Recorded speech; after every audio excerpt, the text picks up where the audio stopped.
Hello, good morning, well, good afternoon. I wasn't gonna vlog today, mostly because today is just, I'm not doing so great. I mean, you're not doing so great. Vlogging feels like a lot of extra energy, but I figured it's important to also show the lows, not just the highs, in my fitness and health journey. So here we are, showing some of the lows. I feel like I'm being super dramatic. The last few days, no, let me back up. So my skin, right? I've had lots of issues with my skin over time, from what was presumably eczema or like celiac disease induced eczema-like symptoms, who knows, I don't know, skin issues, to then going through topical steroid withdrawal, to then completely healing from topical steroid withdrawal, to then getting skin symptoms again. In the last 4 months as a whole, my skin has been doing better than ever. I made quite a few changes, some of which were very significant life changes that I felt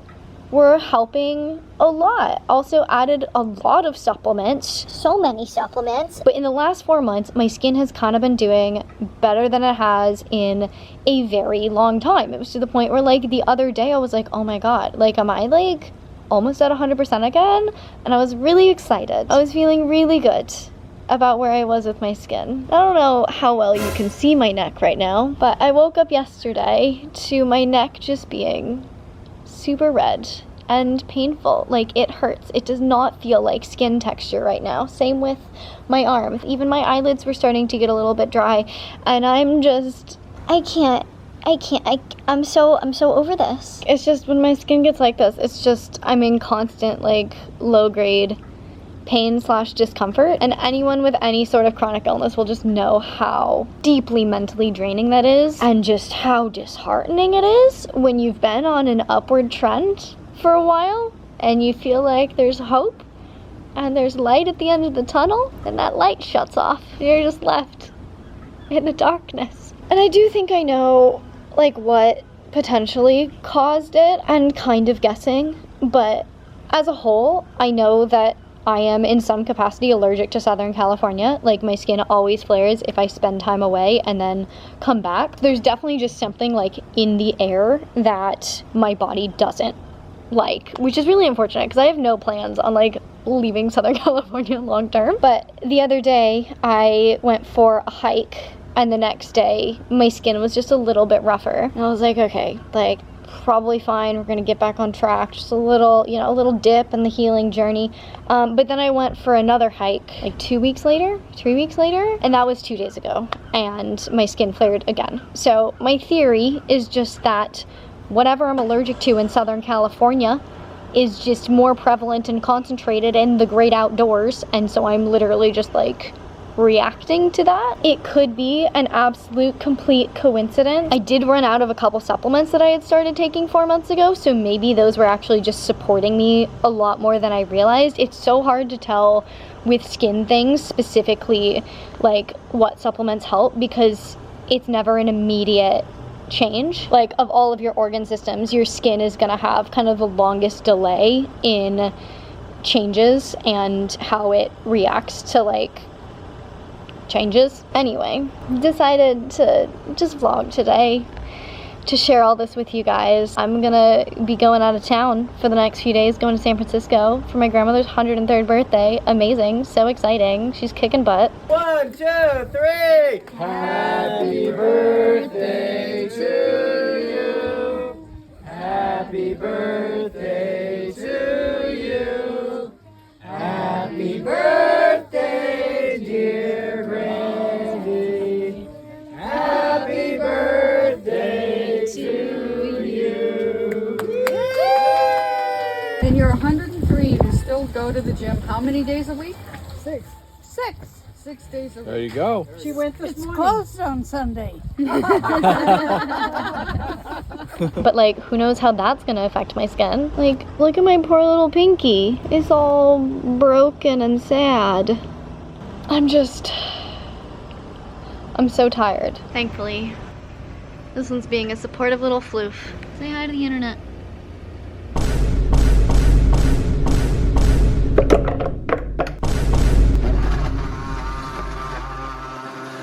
To make myself feel better and start my day off on a better note, and because this is honestly what I would have done anyway, I made my favorite chocolate frosty smoothie bowl for breakfast. I'm topping it with cacao nibs and some longevity mushroom fudge from Symbiotica. In this we got some cordyceps, reishi, shiitake, turkey tail. What's the other one? Ah, lion's mane, of course, one of my favorite mushrooms. How can I forget? Honestly, perfect topping for my chocolate frosty smoothie bowl. Check that out. I haven't nailed the consistency like this in a very long time, but I think this is like the perfect chocolate frosty smoothie bowl consistency. Oh. Yep. I'm happy now. And now that I'm thinking about it, I'm just looking at the Symbiotica box, I was consistently taking Symbiotica's allergy defense. I started taking it when I realized that antihistamines were helping my skin a lot. So like last time I flared pretty bad, I started taking Zyrtec really consistently and my skin calmed down really fast. And I was like, I don't want to be on Zyrtec or like an antihistamine forever, because like the same thing that happened with topical steroid withdrawal could happen. Not the same exact thing, but like your body is going to downregulate its production of the DAO enzyme if you're essentially artificially supplementing and making your body not need to make as much. And so when you stop taking it, then you're not going to have enough the DAO enzyme, which breaks down histamine, which is what causes an allergic reaction, and so you would just flare when you come off of it. So like I didn't want to be stuck taking antihistamines, so I started taking Symbiotica's allergy defense. It's actually a really interesting formulation with quercetin, which I also thought was helping me for a little bit, but I stopped taking the quercetin because I ran out, and then I started taking the allergy defense. But it's quercetin, bromelain, nettle, butterbur, astragalus, schisandra, some of my favorite adaptogens, and some other cool stuff that's supposed to just help support your body with allergies. And I've been taking that pretty consistently for like the last maybe 2 months, but I just ran out a little bit ago. Now my skin's flaring. I wonder if it was helping more than I realized. I should order some more, but right now it says it's sold out. Quite unfortunate. This is why I can't know for sure if it was the hike or a lack of supplements, because like in the last couple weeks I've run out of some of the supplements that I was taking pretty consistently, and so the amount of supplements that I took like yesterday is like half of what I was taking a couple weeks ago. And so again, maybe those were just like supporting my body a lot more than I realized, because again, like the skin is just so slow to respond to things. It's not like I can take one thing and notice an immediate difference. It's more like just I have to be consistent with stuff over time, I think. So I guess I'm really glad I decided to vlog today, because now I'm talking through this and helping myself kind of figure out maybe how I should approach this. So I think first and foremost, I should reorder the supplements that I have run out of and start getting like super consistent every single day, taking the same stuff, so that if one thing changes, I know what it is.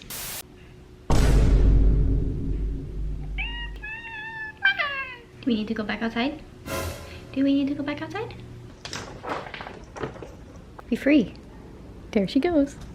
It's a couple hours later. You wouldn't know because I haven't moved the camera. This is gonna be a low effort vlog because I am in pain, but I have been wanting to actively incorporate Shilajit into my life a little bit more, especially because I have been cutting out the iced mochas with almond milk and generally cutting back on caffeine. So I'm just looking for like other fun ways to spice up my morning beverage life. I mean, it's not morning beverage anymore. It's like late afternoon.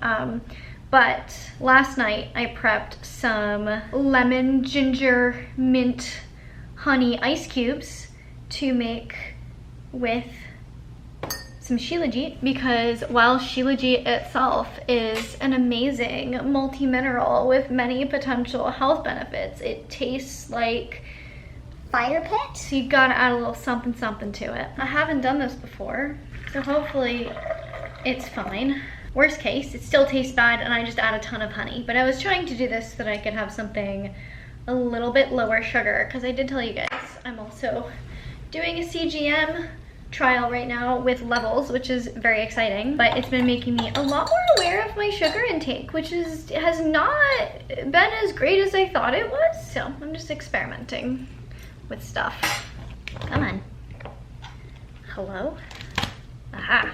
Oh, I didn't realize my freezer was slanted. These definitely froze funny. This is my first time using this ice cube mold. Saw it at Target. Had to get it. Retrospectively, did I have to get it? No. Is that enough ice? Should I keep going? I think I should just keep going. Anything to drown out the Shilajit flavor. Ice hasn't fully melted, so clearly I don't have all of the ginger, lemon, mint flavor in here, but let's try it.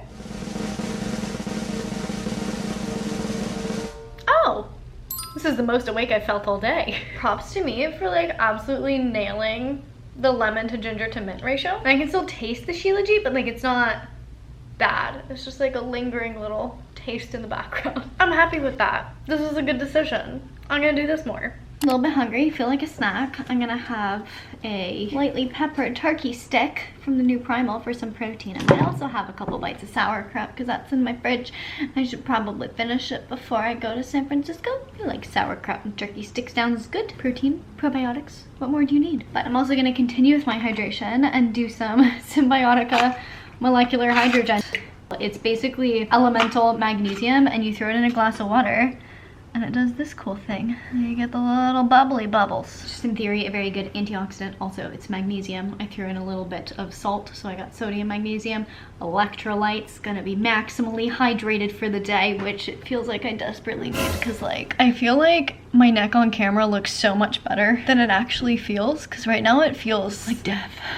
Unfortunately, I've resigned myself to the fact that I'm just gonna take Zyrtec for a couple days straight because that did help a lot last time. My skin had a big flare and I would rather like get on top of it now rather than letting all the inflammation kind of build up in my body and have my body struggling to bring it back down. Because like with a lot of chronic health issues, once you kind of get past a certain threshold of issue and like a certain level of inflammation, your body can't really deal with the issue very much because there's just so much inflammation that your body is just gonna be struggling to just kind of survive in a sense. So if I can like get ahead of this and at the very least prevent it from getting any worse, that would be awesome. But yeah, I think I'm gonna use Zyrtec to get back to kind of baseline, reorder all the supplements that I've run out of, get back to taking them regularly, add in a little bit more meditation, focus on sleep. My sleep has been pretty darn good lately, but you know, just really dial it in.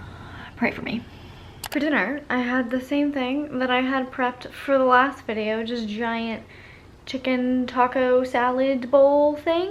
Very delicious, highly recommend. I had a little bit of Who Kitchen chocolate for dessert and a whole thing of tea, and I just spent way too long packing for my trip because Packing is not my strong suit. but I did it, and now it's bedtime. With the current condition of my skin, I am a little bit afraid to go on this trip and possibly optimistic that like since I'll be leaving Southern California it'll get better, but also with all of the other unknown factors it could get worse. But it is what it is. I have it in my head that while I'm in San Francisco, I'm there for 5 days, then I'm gonna go for a run every morning because I have to get up early to go to the airport, like normal people time, but like early for Marissa time to go to the airport. And I was like, if I can just maintain that schedule, then I can just get up every morning and go for a little jog. Would that not be lovely? But then I think, am I actually gonna do this? I mean, I packed workout clothes, running shoes, my running belt, so if I don't do it, I'm gonna be a little bit disappointed in myself. Today, I did no such thing. I did not do a workout. I did go on a long walk, which was very nice. But other than that,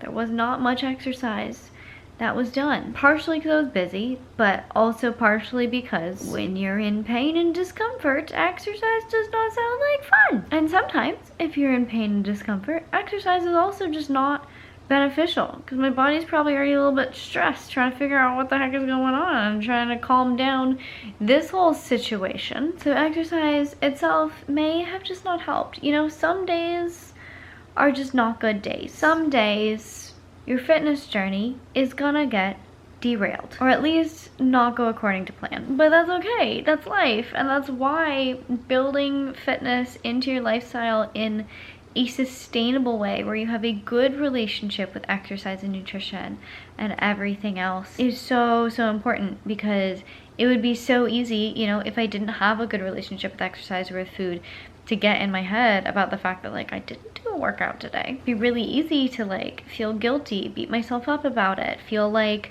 I'm gonna gain a bunch of weight, you know? There's endless spirals that one can go into when your journey doesn't go according to plan. With where I'm at right now, I really don't care that I missed a workout today. Like, no part of me really cares because I care for myself, and not working out today was the right move for myself. And I know that when my body feels ready to work out, I will do the workout. And it may take a while. Who knows? Maybe it's gonna get worse and worse. Fingers crossed that doesn't happen, but like, it could. I don't even really want to voice this because I don't even want to make it in the realm of possibilities, but for this point of this video, I will make this point. There's a chance I'm not gonna be able to work out for a week, or a month, or multiple months. It has happened before. It could happen again. And I have zero anxiety around that idea. And that's why self-love is so important on your fitness journey. Regardless of what your goals are, it's so important to come at them from a perspective of self-love and not self-hate or punishment or guilt or restriction or anything like that. Because when you're coming from a place of self-love, you can make objective decisions about what is best for you in the moment with zero guilt or doubt that it's going to like ruin everything or be the wrong decision. And it also just makes your journey as a whole so much more sustainable and fulfilling and full of joy, which also means it's going to be a lot easier to get right back into it when the time comes. Like if I had to take 3 months off of exercise right now, I know without a doubt that as soon as my body was ready for it again, I'd be able to get right back into the swing of things, because I genuinely love fitness and exercise, not just because of how it makes my body look, but also how it makes me feel. And beyond that, just the long-term benefits of it. I have infinite reasons to want to keep exercising. I have infinite reasons to want to execute my fitness and nutrition plan as soon as it is appropriate for where my body is at. And beyond that, I have infinite reasons to adapt and adjust my fitness plan based on where my body is at. Whereas you really only have 2 not so great reasons to not do that, which is I don't have the motivation, which that's a rant for another video, but if you've seen my previous videos on this topic, you know that I think motivation is dumb and you shouldn't be relying on it anyway. And the other reason is that you just don't like yourself enough to be able to prioritize the things that are going to truly, fully take care of you. If you struggle with that, recommend therapy. Therapy's great, but also just bringing awareness to it and working on shifting your perspective. Anywho, this is like a very sleepy ramble. I should have gone to bed before I picked up this camera because, like I said, I gotta get up early tomorrow. I hope this video was in some way insightful for you guys. At the very least, I think it is worth documenting days in my fitness journey where I'm just not doing so hot, because not every day is as great as the optimal days that I show in a lot of my vlogs, because I've planned out the day in advance because I know that I'm vlogging and I want to, you know, make sure that I'm showing you guys things that are super helpful. Any questions, thoughts, comments, concerns, leave them down in the comments below. If you liked this video, give it a big thumbs up. It really does support me and my channel. I really genuinely appreciate it. Please share this video with your friends, your family, your gym buddies. If you want to see more content from me all about health and fitness, you can check it out over here. To see future videos, make sure you hit that subscribe button, hit the little notification bell so you get notified when I post a video, and I will see you very, very soon. Bye.